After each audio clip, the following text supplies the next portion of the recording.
Good day mga bayang karerista. Ito na naman po ang inyong lingkod na si Jigs na magbibigay sa inyo ng giya ngayong araw ng Miyerkules. Ngayon po ay meron po tayong 7 well balance races. At ang start time po natin ay 5:30 ng hapon. Uulitin ko po itong aking giya ay fuel review and analysis ko lamang. I-start na po tayo.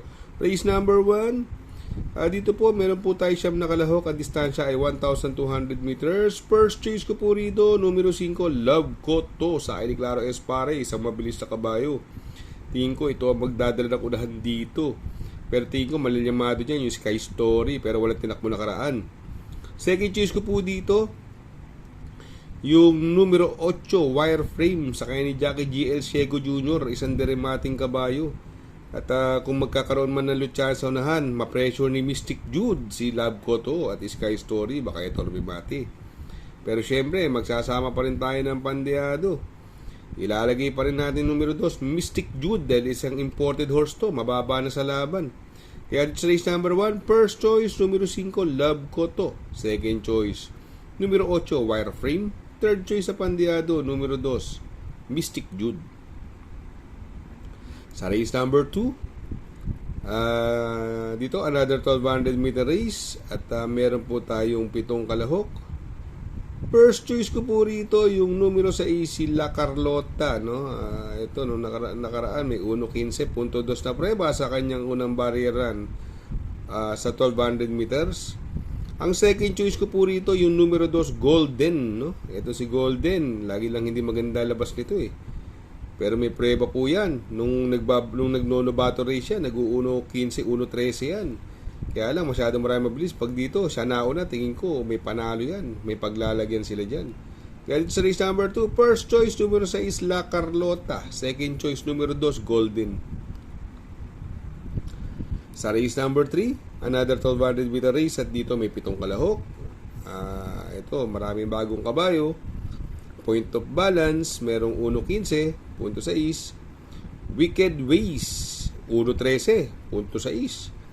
Casaluna, 1.15. At yung Kranji, no? Maraming bagong kabayo rito. Pero first choice ko po rito, numero 5, Wicked Ways. Siya may best time, 1.13, punto 6. Second choice ko po, numero 6, Kranji. Sa akin ni Jackie NJ Esteban. Yan po tingin ko maigpit na makakalaban. Kaya sa race number 3, first choice, numero 5, Wicked Ways. Second choice, numero 6, Kranji. Sa race number 4, another 1,200 meter race. At dito may 7 kalahok at marami na naman bagong kabayo. Native Yamamoto sa kanyang unang barrier run, 1.19 ang preba sa 1,200 meters. Hindi lang natin alam, baka pigilan yun. Paris Laughter, tercero po ito sa kanyang ipinahilat sa kanyang unang barrier run. At ito bakbo na karaan ng malaking karera. Numero 1, Animo Magnolia sa akin ni Uno Hernandez. Tingin ko ito yung malalyamado dyan, no? Para sa akin, race number 7, dalawa lang pipiliin ko. First choice, numero 1, Animo Magnolia. Second choice, numero 3, Fairies Laughter. Sa race number 5, another 1,200 meter race. At dito may 11 kalahok. First choice ko po rito yung nag-uumento, 2 sunod na panalo. Numero 6, Kankalo King. Sa akin ni Jackie JT Pabilik, although 56 ang timbang. Isang deremating kabayo. Magdadala ng unahan, Ashes to Ashes, Captive Moment, Siling Labuyo, Diamond Back, purong bibilis. Pero second choice ko po rito, ito, galing bakasyon na, tercero dumating, halos malyamado na. Numero 9, Diamond Back. Ito tingin ko maigpit na makakalaban. Diyan Alvin Gusel sakit, pipilitin ang mauna. Pero maglalagay po ako ng third choice sa pandeado rito.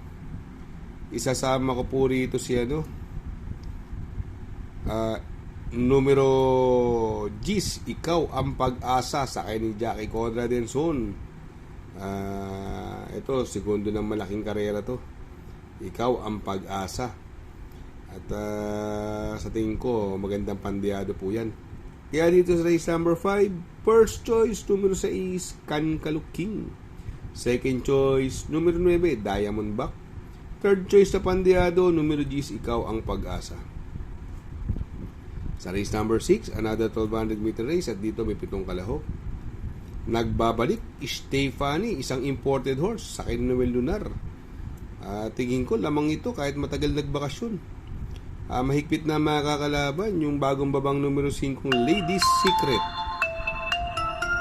Siguro magandang pandihado yung numero 4, si Backpage. Kaya dito sa race number 6, first choice numero 1, Stephanie. Second choice numero 5, Lady Secret. Third choice sa pandihado, numero 4, Backpage. Sa race number 7, another 1200 meter race. At dito po, meron po tayong 10 kalahok. First choice ko po rito, numero G's Armani Moves. Hindi lang maganda din ako nakaraan, mabilis sa kabayo. Although meron magbibigay pa rin ng pressure, winter on fire. Pero tingin ko, medyo kaya niya na itong laban na to. Pwede magbigay ng pressure si Winter on Fire at si Glorify. Pero second choice ko po, another imported horse, magaling dito yan, numero 4, Little Charmer, sakay ni Uno Hernandez. Naipanalo ni Uno Hernandez dito yan sa PJC. Kaya dito sa race number 7, first choice numero G's Armani Moves, second choice numero 4, Little Charmer. Shout out nga pala kay Sir Pax ng Barkadahan OTV. Located po siya sa 1139 New Antipolo Street, Corner Vargas. Malapit lang po sa Abad Santos, yung bagong ginawang tulay.